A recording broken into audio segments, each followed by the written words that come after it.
Buen día, Hola, buenos días. ¿Quién habló? Norma, buen día. Norma, ¿qué tal? ¿Cómo estás?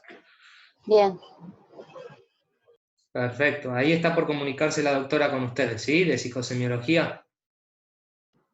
ok. Estoy buscando a ver si entró y si no, esperen unos segunditos que ya le doy el ok. Gracias, Pablo. No, por favor. Cualquier cosa, ustedes... Yo estoy acá en la oficina, en la máquina, haciendo otros trabajos, ¿sí? Por ende, no estoy pendiente a esta computadora. Entonces, cualquier cosa, me pegan el grito y me dicen, mira, Pablo, hay gente esperando, o por favor, si pueden ingresar a los demás, ¿sí? Dale. Psicología de depresión, pero bueno, me sirve verles como para saber si me van siguiendo, verles la cara, ¿sí? Lo que estamos viendo así para, bueno, repasar un poquito de semiología con esto del aislamiento y del cambio de rutina, básicamente, ¿sí? Es mucho la falta de atención, de no poder concentrarse, ¿sí? El insomnio, todo eso es lo que se está viendo después de tantos días de haber perdido la rutina, ¿sí? Ciertos grados de hipoprosexia, cuando hablamos de atención, ¿sí? Y de insomnio de los dos tipos, ¿sí? Antes era insomnio de conciliación en inicio de la cuarentena, ¿sí? Y ahora es insomnio de mantenimiento, entonces la gente madruga mucho, ¿sí? Se despierta temprano y no sabe muy bien por qué. Bueno, pero pasando esto vamos a hablar un poquito de depresión, ¿sí? La depresión... nos vamos a concentrar bien o vamos a perder más tiempo cuando hablamos de la psicosemiología, ¿no? De la semiología de la depresión. Pero les quiero dar una pequeña introducción de lo que es el trastorno del ánimo depresión. Bueno, para empezar, como definirlo, es un trastorno del ánimo, ¿sí? Que tiene, digamos, una alteración en el tono vital interno de la persona, en el humor, ¿sí? Esto afecta su conducta, ¿sí? Afecta la forma de pensar de esa persona y en algún sentido el registro de la realidad, no al modo psicótico, ¿sí? Una pérdida del contacto con la realidad, sino modifica la percepción de la realidad. Cuando hablamos de depresión, a mí me gusta pensarlo como una tríada, ¿sí? Para que lo tengan en mente para poder definirla, ¿sí? Una tríada. O sea, hay tres cosas importantes que pensar cuando hablamos, o que evaluar cuando hablamos de depresión, ¿sí? Y ya voy a usar una palabra así como más emotiva, ¿sí? Cuando hablo de depresión. El dolor emocional, ¿sí? Que tiene que ver con el trastorno del ánimo, el dolor físico o queja somática, porque en general la depresión va acompañada de síntomas somáticos, ¿sí? Que los voy a nombrar ahora porque después cuando hablemos de semiología no los voy a nombrar, ¿sí? En general son cefaleas, lumbalgias, cervicalgias, dolores físicos, ¿sí? Que en general comprometen los músculos voluntarios, ¿sí? Se produce una tensión de ciertas áreas que, digamos, generan dolores musculares, ¿sí? Cefaleas y algunos trastornos digestivos, que, digamos, se dice bastante común en la tele y en muchos medios, ¿no? Que el aparato digestivo es como un segundo cerebro, y es porque está muy inervado, digamos, por neuronas que están muy conectadas con nuestro sistema nervioso central, y por eso siempre, digamos, queda influido, ¿sí? Cuando hay algún trastorno. En la depresión puede haber trastornos gastrointestinales, de los dos tipos, ¿sí? O constipación o diarrea, o alternancia entre los dos, ¿sí? En mayor o menor grado, o puede no haber esto, ¿sí? Bueno, el dolor, entonces dolor emocional, dolor físico y el dolor moral. Cuando hablo de dolor moral, ¿sí? Estoy hablando del pensamiento, ¿sí? De cómo afecta nuestras ideas y el contenido de nuestro pensamiento. Que sería el tercer punto, digamos, en la depresión. Bien. Cuando hablamos un poquito de epidemiología, bueno, por supuesto que la afectación de estas tres áreas genera una alteración en las relaciones interpersonales, ¿sí? En las relaciones laborales, ¿sí? Y generando una gran discapacidad, ¿sí? Para la Organización Mundial de la Salud es una de las enfermedades que genera más discapacidad, ¿sí? La depresión puede generar mayor grado de discapacidad cuando no tiene tratamiento y cuando se cronifica, ¿sí? En algunas personas. Cuando hablamos de epidemiología, se ve que es más frecuente en las mujeres, ¿sí? Que la edad de comienzo es entre los 19 y los 30 años, ¿sí? Y que es más frecuente en las mujeres, y esto tiene que ver con cuestiones culturales. La mujer, por cultura, ¿sí? Está más predispuesta a hablar de sus emociones que los hombres. Y lo que se ve no es que los hombres no se deprimen distinto, ¿sí? Tienen otros síntomas característicos de la depresión, pero tiene que ver con lo cultural, y como la cultura cambia, también cambia, ¿sí? Está en un cambio también esto, ¿sí? Quizás hace unos años podíamos decir que el hombre no se atrevía a hablar de sus emociones, pero en la actualidad, digamos, es algo que se ve más, ¿sí? El hombre está más habilitado a hablar de sus emociones, y entonces es algo que, aunque todavía la mujer tiene más porcentaje de aparición de depresión, en los hombres empieza a aumentar. Y con la edad, ¿sí? En la ancianidad, los porcentajes se equiparan, ¿sí? Tanto los hombres, digamos, empieza a igualarse el número entre hombres y mujeres de prevalencia de depresión, ¿sí? Bien. Yo les decía que la edad de comienzo era entre los 19 y los 30 años, ¿sí? Pero una vez que ya hubo una depresión, ¿sí? Hay un 50, un 60% de posibilidades de que se vuelva a repetir la depresión, ¿sí? Hay un alto porcentaje de recidiva de la depresión. Esto también habla de que no se deprime cualquiera, ¿sí? Que hay que tener cierta predisposición para poder deprimirse, ¿sí? Para poder tener un cuadro de este tipo. ¿Mm? Y entonces, para pensar en esto, digamos, en lo que, digamos, en casi todas las enfermedades psiquiátricas, ¿sí? Tenemos que hablar de multifactoriedad para poder generar una enfermedad psiquiátrica. Tenemos que tener en cuenta muchos factores. No podemos decir que la enfermedad tiene que ver con un solo factor. En la mayoría de los cuadros psiquiátricos vamos a hablar de que la causa es multifactorial. Y esto tiene que ver con que siempre cuando estudiamos una enfermedad psiquiátrica tenemos que evaluar, digamos, toda la historia de la persona. Es muy difícil pensar en el momento actual si no evaluamos toda la historia de la persona, ¿sí? Freud hablaba, no me voy a meter a hablar de Freud, pero sí puntualmente de esta forma que él tenía de estudiar las enfermedades, ¿sí? Él, para poder estudiar una enfermedad, la forma que él tenía de explicar la enfermedad psiquiátrica, hablaba de lo que las explicaba a través de las series complementarias, que es una idea de él, ¿sí?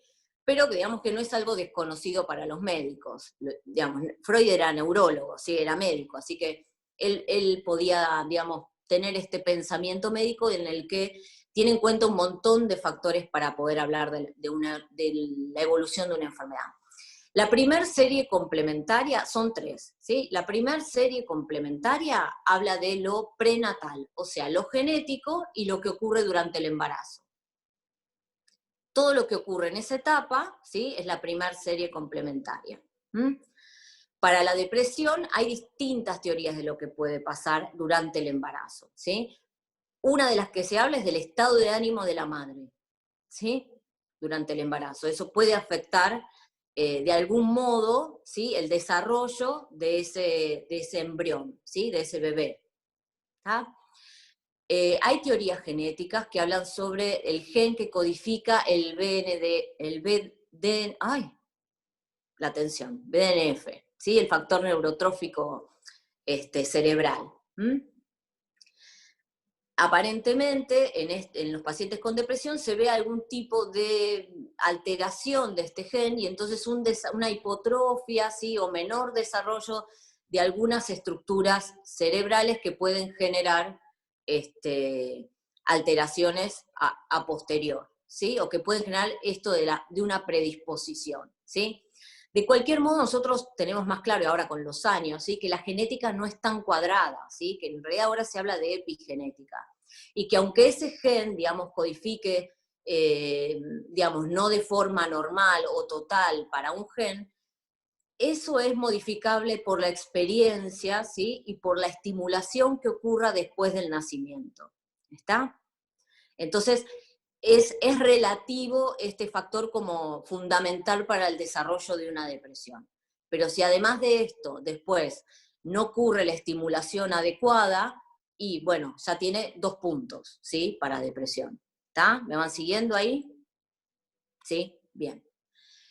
Hay también una teoría, pero es como mucho más antigua, de las monoaminas, que tiene que ver con el metabolismo del triptofano, pero tendríamos que estar hablando de una depresión medio nutricional, algo que es como una idea medio abandonada ya de la psiquiatría en general, ¿sí? Pero entonces como hay menos triptofano, hay menos serotonina, y entonces esto provocaría, digamos, una disminución en la comunicación interneuronal que digamos, que tendría este tono vital descendido, ¿sí? Porque hay menos serotonina. Pero, digamos, son todas teorías, digamos, no podemos afirmar que, digamos, se puede evaluar, ¿no? Por actividad, por los specs, por un montón de cosas, pero no podemos decir que tiene que ver con una disminución del triptófano, sino con el estado anímico de la persona. Cuando uno está triste, y libera menos serotonina, ¿sí? Pero porque está triste, ¿tá? Porque el cerebro está comunicando que está triste, entonces hay menos serotonina dando vuelta. Cuando nosotros damos un antidepresivo, engañamos un poco a las neuronas, haciéndole creer, por ejemplo, con los SIRS, ¿sí? ¿Están cursando fármaco ustedes ya? Sí. ¿Todavía? Sí.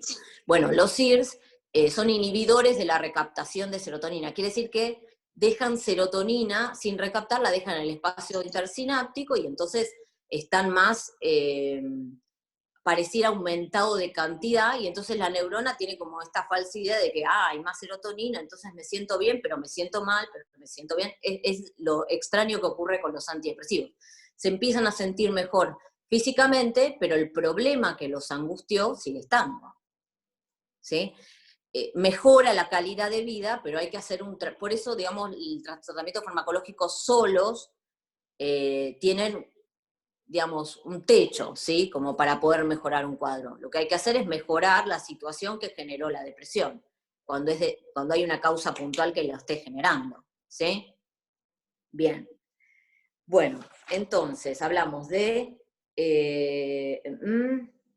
los factores prenatales. La segunda serie complementaria es donde Freud desarrolló, digamos, su mayor teoría, ¿sí? Que es el desarrollo entre el nacimiento y los 5 años, el neuropsicodesarrollo emocional, ¿sí? Entre el nacimiento y los 5 años, 5 o 6 años, es donde ocurre el mayor desarrollo del ser humano, ¿sí? Nosotros podemos decir, bueno, en la facultad es cuando aprendí más cosas, en la vida nunca aprendí más cosas que en la facultad, ¿sí? En realidad, cuando más cosas aprendimos, conceptos, ideas, imagínense, es entre que no sabemos nada de nada, o sea que nacemos, ¿sí? Hasta los 5 o 6 años que más o menos entendimos de qué se trata el mundo, ¿sí? Ya tenemos vocabulario, o sea, metimos casi todas las palabras en nuestra cabeza, sabemos lo que son las emociones, sabemos lo que nos duele, lo que no nos duele, lo que es lindo, lo que es feo, lo que es malo, lo que es bueno, ¿sí?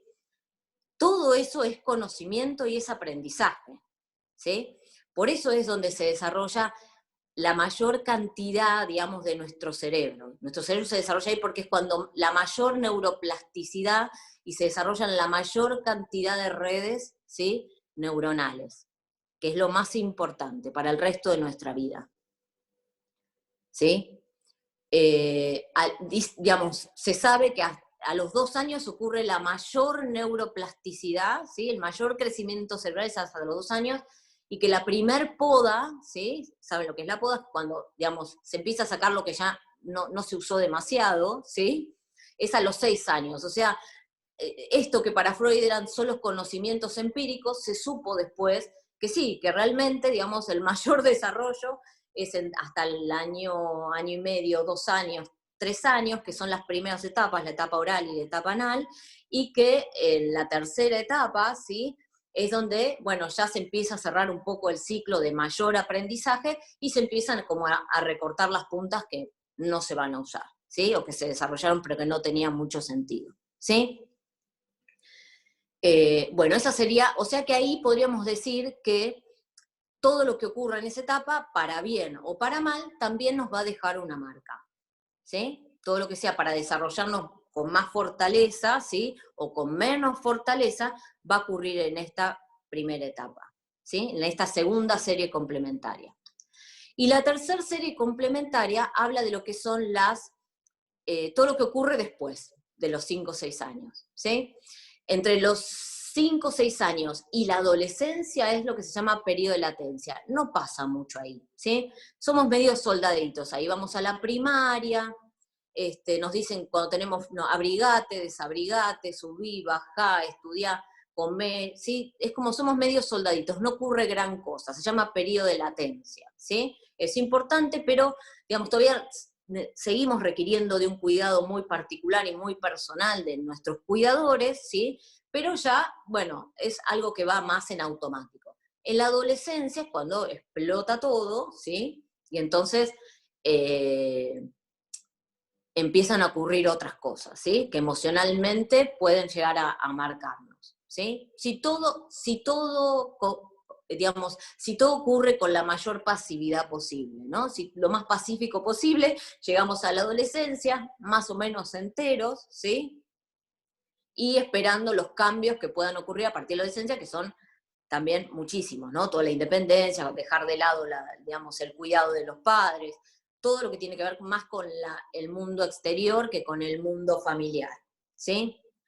Entonces podríamos decir, cuando hablamos de predisposición, que la primera serie complementaria y la segunda serían los factores predisponentes, ¿sí? Van a conformar los factores predisponentes. Y la tercera serie complementaria es todo lo que nos pasa después, que son los factores precipitantes.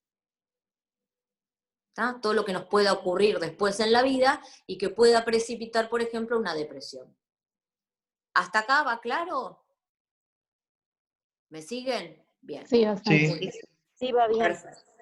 Perfecto. Bueno, por eso, esto que les decía, cuando ocurre una depresión, entre el 50 y el 60%, ¿sí? Pueden repetir, pero porque hay una predisposición, ¿sí? Puedo yo no tener esa predisposición, pero si el factor desencadenante es muy fuerte, puedo deprimirme igual. Seguramente tendré más herramientas para salir de la depresión. Pero, digamos, tiene que ver, cuanto más factor predisponente tenga, menos va a tener que ser el factor precipitante para que yo me deprima. ¿Está? Es matemática, no hay mucha vuelta, ¿sí? Si yo tengo menos factores predisponentes, seguramente para deprimirme me tiene que pasar algo grave, ¿sí? Tiene que haber un factor precipitante muy importante. Ok. Bien. Bueno, perfecto. Entonces vamos a hablar de clínica, entonces, ¿sí? El diagnóstico es clínico, ¿sí? El diagnóstico es clínico. Hay algunas escalas, en el hospital usamos la escala de Beck, ¿sí? Que se la hacemos de screening, ¿sí? A todos los pacientes que se admiten por consultorio. El día que vienen a admisión, que es ahí en el entrepiso, no sé si han pasado por ahí alguna vez, entrepiso salud mental del lado de Córdoba, ¿sí? Está la admisión de salud mental. Bueno, cuando el paciente viene por primera vez, antes de la entrevista, ¿sí? Nosotros le hacemos la escala de Beck, ¿sí? Que es autoadministrable, ¿sí? Y que, digamos, enumera un montón de síntomas que si la pueden bajar por internet, pongan escala de Beck, con B larga, CK, ¿sí? Es una escala que está muy difundida y que, digamos, si la leen se van a dar cuenta, tienen que marcar con una cruz, en cada cuadradito, sí tienen que marcar, está dividido por letras, ¿sí? Y cada letra es como una consigna y distintas opciones, y hay que marcar una opción, una sola opción por letra, ¿sí? Si no queda inválido, ¿está? Mayor número cuando da más de 32, porque cada ítem tiene un puntaje, se considera, digamos, depresión, ¿sí? O podría haber síntomas depresivos, ¿sí? La depresión puede ser una enfermedad en sí, como un cuadro único, o puede formar parte de otras enfermedades, por ejemplo, médicas, crónicas, como una diabetes, enfermedades reumatológicas, ¿sí? Autoinmunes en general, son enfermedades crónicas con mucho componente emocional, ¿sí? Y entonces la depresión puede formar estos cuadros, o formar ser síntoma de cuadros psiquiátricos, ¿sí? En un trastorno de personalidad que se dé, por ejemplo, una depresión. Y entonces va a tener distintos grados, vamos a poder hablar de síntomas leves, moderados y graves, ¿sí? Y ahora cuando hablemos de cómo hacemos la evaluación, todos esos síntomas pueden ser leves, moderados o graves, ¿sí? Por eso en cada función psíquica, porque lo vamos a repasar desde ahí, vamos a dar como la versión más leve y la versión más grave. Bien. La mejor forma de poder evaluar un paciente psiquiátrico es, ustedes tienen que tener en mente las funciones psíquicas, las distintas funciones psíquicas, ¿sí? Más o menos las pueden nombrar, ¿no? Conciencia, orientación, memoria, pensamiento, afectividad, atención, ¿sí? Voluntad. ¿Las tienen en mente? ¿Se las han nombrado las funciones psíquicas? Sí. Sí. Y el juicio como conclusión, ¿sí? La conclusión del examen psiquiátrico es el juicio. Entonces yo cuando hago la evolución de un paciente y quiero hacer un examen psiquiátrico, voy a evaluar cada una de las funciones psíquicas, cuando la evolución en la historia, voy a evaluar cada una de las funciones psíquicas, y al final tengo que poner el juicio, que es como la conclusión, ¿está? Entonces ese juicio tiene que ser coherente con lo que puse antes. Si yo pongo alucinaciones, delirios, la habilidad afectiva, no puedo poner juicio conservado, ¿sí? Tiene que ser coherente. Si yo pongo todo eso, tengo que poner juicio desviado, ¿sí? Que es el juicio de la psicosis, ¿sí? Esto ya lo han visto, ¿no? No estoy hablando de algo que no conocen. ¿Sí? Bien. Bueno. Está bien. Bien. Entonces, bueno, vamos a empezar por los síntomas más importantes, ¿sí? Cuando hablamos de depresión, lo principal que vamos a nombrar es la afectividad, ¿sí? Y entonces acá tengo que hacer la primera gran diferenciación. La tristeza no es depresión, ¿sí? Estar triste es una emoción normal, es una respuesta adaptativa frente a una situación o experiencia que nos pone tristes. Lo adaptativo es que yo frente a una situación traumática me ponga triste, ¿sí? Eso es normal, no es patológico estar triste, ¿sí? Por más desagradable que sea, no es patológico, ¿sí? El problema de la tristeza es cuando se profundiza, ¿sí? Y cuando empieza a acompañarse de otros trastornos, ¿sí? Que tienen que ver con la tríada de lo que yo les hablaba en un principio, y empiezan a conformarse un cuadro más estable y más cronificado, ¿sí? Cuando hablamos de tristeza, tiene que ver que cuando hay un estímulo que genera esa emoción, cuando el estímulo desaparece, la tristeza se va diluyendo y desaparece. En la depresión esto se mantiene constante, ¿sí? Y estructurado, ¿sí? Los síntomas se establecen y se hacen evidentes. Entonces, cuando hablamos de la depresión, hablamos de una hipertimia, ¿sí? Un aumento de la emocionalidad. Esto es como se describe en el examen psiquiátrico. Hipertimia es displacentera, ¿sí? Porque nos genera displacer. La manía, ¿sí? Que no es nada que ver, pero para que puedan entender por qué aclaramos displacentera. La manía, que es este estado eufórico, que también tiene que ver con una alteración anímica, es placentera. La persona maníaca se siente mejor que nunca, ¿sí? Es una sensación placentera, la manía. Por eso aclaramos que la hipertimia en la depresión es displacentera, ¿sí? Apolo depresivo, aclaramos también, porque, digamos, para poder nombrar, digamos, de qué emoción estamos hablando. Hipertimia displacentera, apolo depresivo. Que encuentra su mayor exponente, y esto es lo que tiene la semiología, que es descriptiva y que necesitamos vocabulario para poder describirla mejor, ¿sí? Que es la anedonia, ¿sí? Hedonia, ¿sí? La anedonia es bastante capital en la depresión y quiere decir que es la pérdida de placer por las cosas que nos gustaba hacer. ¿Mm? A veces es el único síntoma, ¿sí? Que hablábamos de que los varones, que los hombres se deprimen, bueno, vamos a ser más genéricos, que algunas personas se deprimen distinto, pero que la familia, o que no hablan de sus emociones, pero que la familia alrededor, ¿sí? Dice, no, lo traemos porque lo que nos llamó la atención es que a él le encanta el fútbol y dejó de mirar fútbol en la tele, dejó de ir a la cancha, algo le está pasando, porque era lo que más le gustaba hacer en la vida, ¿sí? Y ahora dejó de hacerlo, ¿sí? Entonces eso es la pérdida de placer por lo que le gustaba hacer, ¿sí? Pierde la motivación para hacer estas cosas. Y esto es lo que se llama anedonia y es típico de la depresión, ¿sí? Si le gustaba trabajar y su trabajo era su mayor prioridad, deja de trabajar o ya no le da tanta importancia, ¿sí? La pérdida digamos, del empuje para tener proyectos, ¿sí? Para poder elaborar proyectos a futuro. ¿Mm?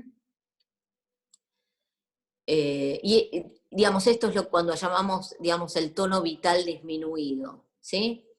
Esto de la falta de voluntad para hacer proyectos tiene que ver con la alteración en la voluntad, que es otra de las funciones psíquicas, ¿sí?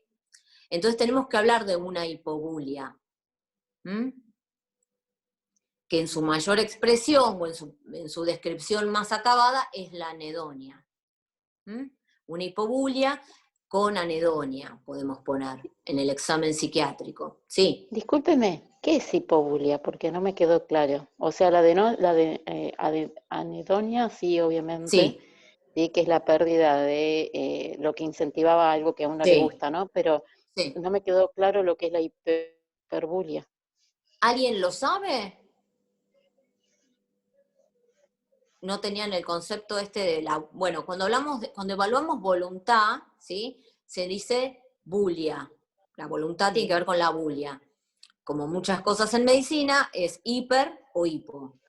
Claro, ¿Sí? Hiperbulia es mayor voluntad para hacer las cosas. ¿Sí? En la manía, que se las nombré antes, hay una hiperbulia. ¿Sí? Tengo voluntad para hacer muchas cosas al mismo tiempo. En la depresión es hipobulia. ¿Sí? Y una ok, descripción de la hipobulia puede ser, bueno, si se van haciendo la idea de lo que es una depresión, es una persona que no tiene fuerzas para salir de la cama. ¿Sí? Hipobulia. ¿Tá? exacto. Así se nombra. ¿Mm? Y Gracias. esta dificultad no, está bien, para hacer proyectos. Bueno, bien, entonces ya tenemos descripta la afectividad, ¿sí? Entonces, hipertimia desplacentera, polo depresivo. La voluntad podemos decir anedonia y podemos decir hipobulia, ¿sí? Cuando hablamos de la atención, ¿sí? Y acá tengo que describir un poquito más. En general, ¿sí? La depresión, hablamos de prosexia, ¿sí? Cuando hablamos de atención, cuando la tenemos que escribir en el examen psiquiátrico, atención se dice como prosexia, y entonces puede estar, como dijimos antes, hiper o hipo, hiperprosexia o hipoprosexia. En la depresión vas a ver una hipoprosexia, pero mejor la nombramos como paraprosexia. ¿Por qué? Sabemos que tenemos dos atenciones, ¿sí? La atención voluntaria y la atención espontánea, ¿sí? La atención voluntaria es la que ustedes están poniendo ahora acá para prestarme atención a mí, ¿sí? Están tratando de escucharme y de prestar atención a esto sin que nada de lo que ocurra alrededor los distraiga. Ahora, mientras ustedes están escuchándome, de repente ven, qué sé yo, que por la ventana cae un bulto, ¿sí? Del balcón, qué sé yo, no sé. Algo que les llama la atención y los distrae. Me dejan de escuchar a mí y prestan atención a lo que está pasando afuera. En la depresión, y por eso llamamos paraprosexia se define como la alteración de la atención que ocurre cuando una de las atenciones aumenta en detrimento de la otra. ¿Sí? Quiere decir que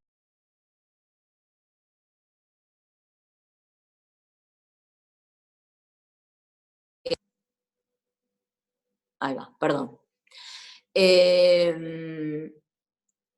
una de las atenciones en detrimento de la otra. Entonces, en la depresión lo que ocurre es que aumenta la atención voluntaria, ¿sí?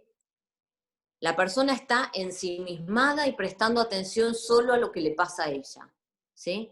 No egoístamente, ¿sí? Porque no la está pasando bien, pero está concentrado en lo mal que se siente, en sus recuerdos, en los recuerdos feos de su vida, ¿sí? Toda la atención está puesta en lo que le está pasando a él y en sus pensamientos y en la rumiación depresiva, ¿sí? En todo lo malo y toda mi sensación física, y me duele la panza, me duele la panza, me duele la cabeza, ¿cómo voy a hacer? ¿Cómo me levanto? No me puedo levantar de la cama, ¿no? Toda la tensión. Y todo lo que ocurre alrededor pasa desapercibido, ¿sí? Es muy común, digamos, los pediatras muchas veces cuando ven niños con muchos accidentes domésticos, ¿sí? A la que hay que mirar es qué le está pasando a la mamá, porque puede ser que la madre esté deprimida, ¿sí? Y que entonces el tratamiento, digamos, para que ese chico deje de accidentarse, es el tratamiento de la depresión de la mamá, ¿sí? Entonces, y tiene que ver con esto que les digo, ¿no? Con que disminuye la atención espontánea y entonces no está atenta a lo que pasa alrededor, o los propios accidentes, ¿sí? Los accidentes propios por no prestar atención. Entonces se llama una paraprosexia, ¿sí? Una hipoprosexia paraproséxica, ¿sí? Por disminución de la atención espontánea. ¿Qué es lo que ocurre? Me fueron siguiendo, ¿no? ¿Qué ocurre en la depresión? Si tenemos una hipoprosexia, ¿sí? ¿Qué otra función psíquica se va a afectar? ¿Para qué necesitamos mucho la atención? ¿La memoria? La Muy bien, concentración. ¿sí? Para la memoria, ¿sí? Perfecto. Para poder recordar algo, nosotros tenemos que poderle prestar atención. Y si es la atención espontánea la que está afectada, o sea, todo lo que ocurre para adelante, ¿sí? Entonces la memoria que va a estar afectada es la anterógrada, ¿sí? La memoria más retrógrada, más antigua, esa no va a estar afectada. Hasta podría estar aumentada a los recuerdos tristes de la vida, ¿sí? Podría haber una hipermnesia de recuerdos traumáticos, ¿sí? De esta persona y toda digamos, con recuerdos con detalle de todo es lo que pasó el día el accidente que murió mi papá, ¿sí? La memoria puede estar aumentada en ese sentido, pero va a estar disminuida en la anterógrada, ¿sí? No voy a recordar cosas porque mi atención no estuvo puesta en la situación y entonces, bueno, no recordé cosas que pasaron en adelante, ¿sí? Son como unas lagunas. Entonces ustedes van a evaluar a un paciente que por ahí ya salió de una depresión, pero le pregunta algunas cuestiones médicas o cosas que podrían haber pasado y de esa etapa, la verdad, no me acuerdo mucho. No me acuerdo qué día, no me acuerdo qué pasó, ¿sí? No como una amnesia, pero sí recuerdos confusos, de no haber prestado atención, ¿sí? Entonces ya evaluamos afectividad, voluntad, memoria, atención, ¿sí? Ya vamos recorriendo. Si la atención está afectada, la orientación también puede estar un poco afectada. No la autopsíquica, ¿sí? No la orientación autopsíquica. Es raro que uno no sepa quién es cuando está deprimido, ¿sí? Perdón, O doctora. qué edad tiene. Perdón. Queda aproximadamente 4 minutos para esta partecita del Upa. Zoom. Cualquier cosa, Sí. si hay que seguir, nos volvemos a reconectar en esta misma idea y con la misma clave. Sí, no debe faltar mucho, pero no creo que en 4 minutos termine, así que nos volvemos a reconectar y terminamos, ¿sí? Perfecto. Listo.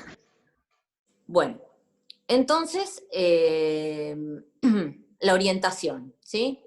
La autopsíquica es raro que esté alterada, pero sí puede estar la alopsíquica, ¿sí? Entonces uno puede no saber muy bien qué día es, ¿sí?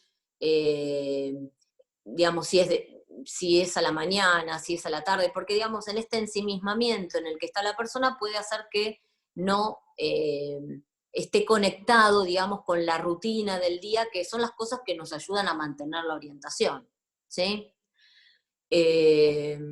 Bueno, y después orientación, la conciencia en general está conservada, ¿sí? La persona está lúcida, está vigil, salvo en los cuadros muy graves, donde puede haber cierta obnubilación de la conciencia, ¿sí?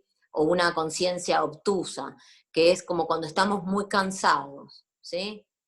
Posguardia, un médico tiene la conciencia obtusa, ¿sí? Es poco lo que, digamos, lo que tiene que ser un estímulo grande para poder reacomodarse, ¿sí? Bien.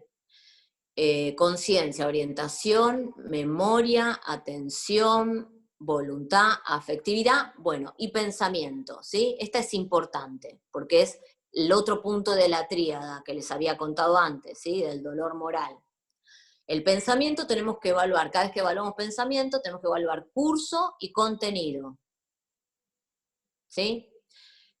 Cuando evaluamos curso, ¿sí? Tenemos que evaluar si mantiene o no idea directriz.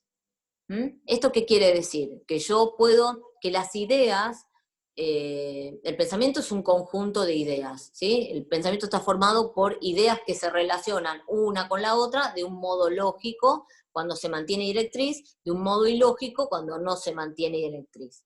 ¿Tá? Si toda esta clase, en algún sentido, tiene una cuestión, una coordinación lógica y ustedes me van siguiendo porque yo traté de hacerlo en forma ordenada, entonces hay una idea directriz. Seguimos hablando de depresión, digamos, más o menos la semiología, vamos con idea directriz. Que yo pueda evaluar la idea directriz, lo importante es que no sea un esfuerzo mío, ¿sí? La forma que yo tengo no es que yo le leo el pensamiento al paciente, ¿sí? Sino que yo tengo acceso al pensamiento por el discurso, por lo que habla, ¿sí? Entonces yo, para poder decir que un paciente mantiene directriz, esto tiene que ser casi sin esfuerzo, no es que yo tengo que hacer el esfuerzo para entender, y entonces, porque entonces ahí, por ahí mantiene directriz, pero es más el esfuerzo que yo hago para seguirle el discurso que en realidad lo que se mantiene. ¿Sí? Porque no es lo mismo. Cuando es fácil, es fácil. Cuando yo tengo que dar, a ver qué me quiso decir, y trato de interpretar lo que dijo y si lo unió, y no está tan mantenida la idea directriz. Tiene que ser algo fácil, ¿sí? Que yo no tenga que prestar mucha atención para poder seguirlo. En general en la depresión, la idea directriz se mantiene. Puede estar, lo que sí, que es otra cosa que evaluamos en el